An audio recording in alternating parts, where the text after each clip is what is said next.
मैं surprise maintain करने पे भी भरोसा करता हूँ, क्योंकि आने के बाद मैंने भी लगातार थानों का निरीक्षण किया है, लेकिन मैं औचक निरीक्षण करता हूँ ताकि लोगों के मन में ये रहता है कि अगर ज़मीन का लेन देन हुआ है और उसमें लोग संतुष्ट नहीं होते तो उनको लगता है कि पुलिसिया कार्रवाई करने से दबाव में आ जाएंगे। पहले अपने थानों को समझ लें, पहले यहाँ का सिस्टम समझ लें, और सड़क पर जब उतरने की आवश्यकता होगी तो डेफिनेटली सड़क पर उतरेंगे। अब क्योंकि कई बार होता है पहले से जानकारी हो जाती है कि पुलिस अधीक्षक आने वाले हैं, तो फिर जो सिस्टम का एक्चुअल चेहरा है वो नहीं दिख पाता है। तो क्योंकि मुझे आए हुए एक ही हफ्ता हुआ है तो थोड़ा समय लगेगा।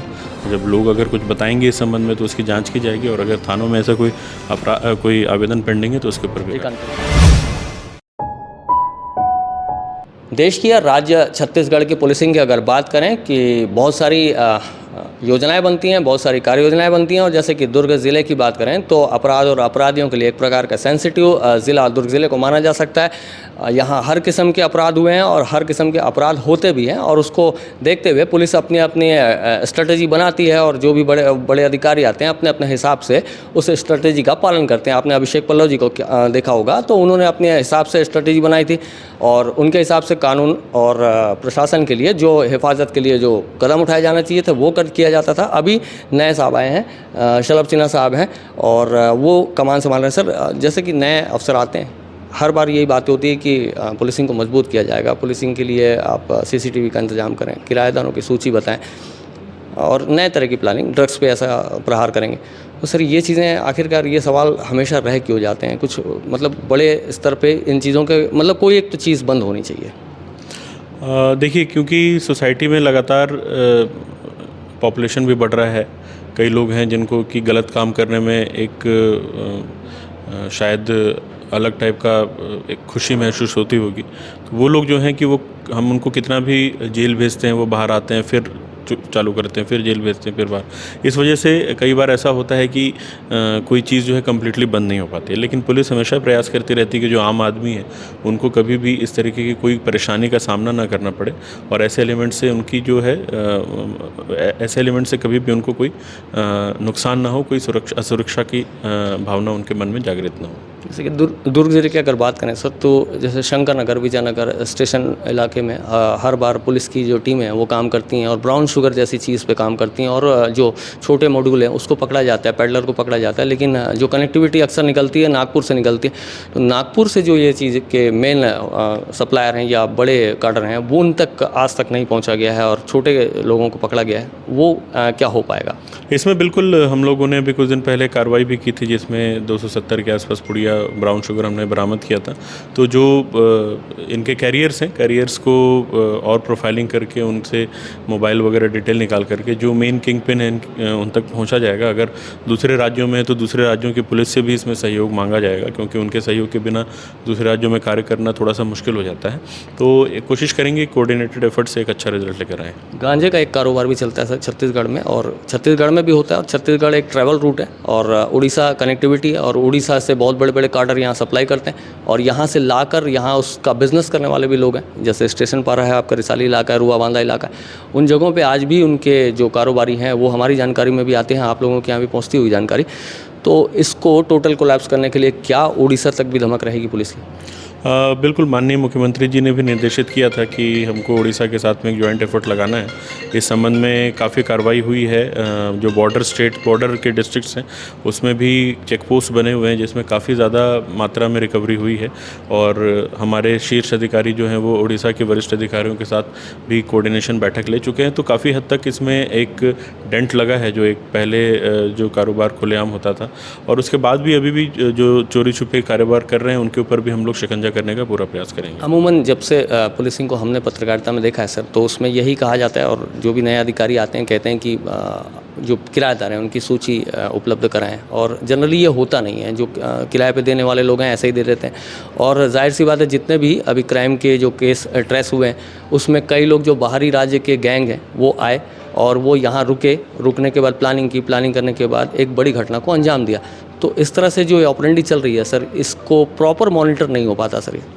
नहीं, कोशिश किया जाएगा कि मकान मालिकों को भी अवेयर किया जाएगा कि उनकी ये बेसिक जिम्मेदारी है कि वो किराएदारों की सूची दें, और हमारे पुलिस फोर्स को भी थोड़ा सा मोटिवेट करेंगे थाने स्तर पे कि जगह जगह जा करके वो मकान मालिकों से संपर्क करके इस तरीके की सूची निकालें और एक सूची बना करके रखें। आपकी मानसिकता क्या कहती है सर? पुलिस से अपराधी जो हैं वो किस लेवल पर डरते हैं? किस लेवल पे वो अपने आप को हारा हुआ महसूस कर पाते हैं। क्या पुलिस डंडा चलाए तब समझेंगे, क्या पुलिस की वर्दी देखकर भाग पड़ते हैं, पुलिस के आँख का डर होता है, या फिर पुलिस के कानून और प्रशासन का जो एक लॉ एंड ऑर्डर का एक जो फॉर्मेट रहता है उससे डरते हैं। क्या लागू किया जाना चाहिए जो नहीं हो पा रहा है? ऐसा नहीं है कि नहीं हो पा रहा है। आप देखें तो दुर्ग पुलिस ने पहले भी काफ़ी प्रभावी कार्रवाई की है, काफ़ी सारे क्षेत्रों में अच्छी कार्रवाई की है, तो हो रहा है समय समय पे। अब आप अगर बोलेंगे ज़ीरो करने के लिए, तो ज़ीरो करने के लिए थोड़ा ज़्यादा एफर्ट की ज़रूरत है। अपराधियों को बस इस चीज़ से डर लगता है कि पुलिस तक उनकी जानकारियाँ ना पहुँचे। सर, पुलिस की जो पॉजिटिव बातें हैं वो तो है, लेकिन जो नेगेटिव अगर कोई चीज़ सोच रहे हो आप, जैसे कि पुलिस के लिए भी कुछ प्रेरणादायक चीज़ रहे जो आप अपने करियर में सीख के आए हैं, या जो अभी आप यहाँ दुर्ग ज़िले में आने के बाद महसूस कर रहे हैं, तो वो क्या लगता है कि कुछ चीज़ें छूट रही हैं? थाने में सुधार की आवश्यकता है, पुलिसकर्मियों में व्यवहार की आवश्यकता है, हर आवेदन लेना चाहिए उनको, क्योंकि कई बार ये सुनने को मिलता है सर आवेदन लेते नहीं हैं, वो आप तक आते हैं, फिर फरियादी जो है बड़े अफसरों तक जाते हैं। तो इन चीज़ों में आपको क्या दिखता है, क्या कुछ छूटता है सर? छूटता कुछ नहीं है। पुलिस जो है वो इवॉल्विंग, मतलब क्योंकि सिस्टम अपने आप में इवॉल्व करता रहता है।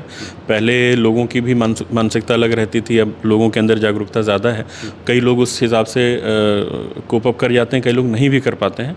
तो इसमें मुझे लगता है कि काफ़ी ज़्यादा सुधार पहले से हो भी चुका है। कुछ चीज़ें जैसे आपने कहा पब्लिक के साथ में व्यवहार, तो कई बार ऐसा हमने देखा है कि हमारे पास शिकायत लेकर ज़रूर आते हैं, लेकिन फिर जब थाने से संपर्क किया जाता है तो पता चलता है कि थाने में भी उन्होंने आवेदन दिया था, थाने में भी लिया गया है, लेकिन कहीं ना कहीं उनके मन में रहता है कि बड़े अधिकारी के पास जाएंगे तो शायद बेहतर सुनवाई होगी।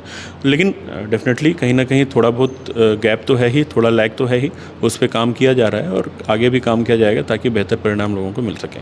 फंड से जुड़े हुए दो मामले हैं सर, जैसे कि ज़मीनों के खरीद फरोख्त में बहुत 420 होती है, उस तरह के बहुत सारे मामले, और दूसरा जो चिट फंड वाले मामले हैं। हालांकि आप लोग कई मामलों में काम कर रहे हैं, लेकिन कई ऐसे जो है मॉड्यूल वो काम कर रहे हैं, अभी भी चिट फंड में लोगों के पैसे लगवा रहे हैं, ये सब जानकारी हम तक आती हैं।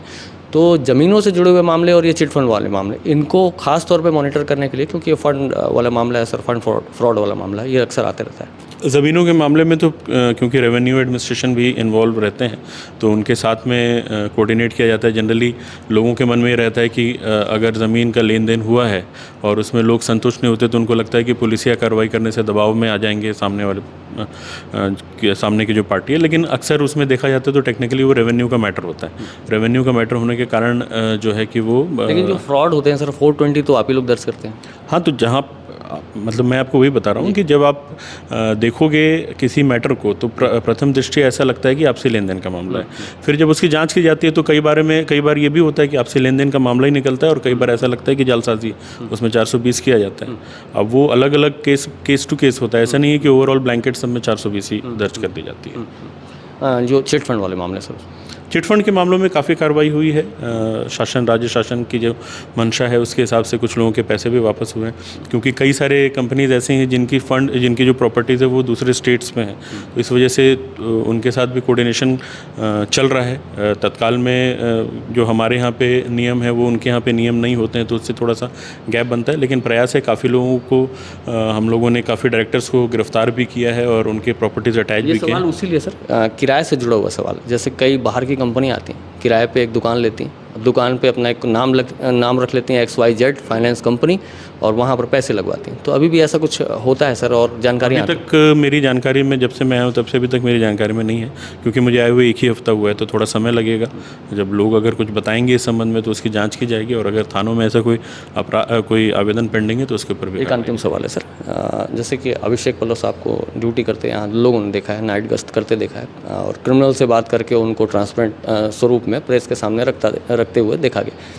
तो लोग ये पूछते हैं, आपका हमारा इंटरव्यू देखने के बाद भी हो सकता है कमेंट बॉक्स में लोग लिखें कि अभिषेक पल्लव जी साहब जैसे जो करते थे उसको शलभ सिन्हा साहब कब करेंगे? मैं सरप्राइज़ मेंटेन करने पे भी भरोसा करता हूँ, क्योंकि आने के बाद मैंने भी लगातार थानों का निरीक्षण किया है, लेकिन मैं औचक निरीक्षण करता हूँ ताकि अब क्योंकि कई बार होता है पहले से जानकारी हो जाती है कि पुलिस अधीक्षक आने वाले हैं, तो फिर जो सिस्टम का एक्चुअल चेहरा है वो नहीं दिख पाता है। तो अभी आने के बाद मैं लगातार पिछले 3 रातों से अलग अलग थानों में मैं गया हूँ, वहाँ पर क्या स्थिति है थानों की, रात में क्या स्थिति रहती है वो देखा है। तो पहले अपने थानों को समझ लें, पहले यहाँ का सिस्टम समझ लें, और सड़क पर जब उतरने की आवश्यकता होगी तो डेफिनेटली सड़क पर उतरेंगे। ये शलभ सिन्हा साहब साफ तौर पर कानून और प्रशासन के लिए काम कर रहे हैं, और कई सारी योजनाएं बना रहे हैं, कह रहे हैं, और बहुत सारे सवालात हमने इनसे किए हैं, और पब्लिक से जुड़े हुए सवालात हैं, और उन सवालों के भी इन्होंने जवाब दिए हैं, और आगे पुलिसिंग में, दुर्ग ज़िले के पुलिसिंग में कैसे कैसे मोड़ आएंगे, कैसे कैसे कार्रवाइयाँ होंगी, कैसे प्रेस कॉन्फ्रेंसेस होंगी, कैसे नाइट गश्त होगी, सारे विषयों की जानकारी जो हम तक आएगी आप तक ज़रूर पहुँचाते रहेंगे। न्यू वीडियोस के अपडेट पाने के लिए सब्सक्राइब करें केपी न्यूज़ को और बेल आइकन को दबाएं।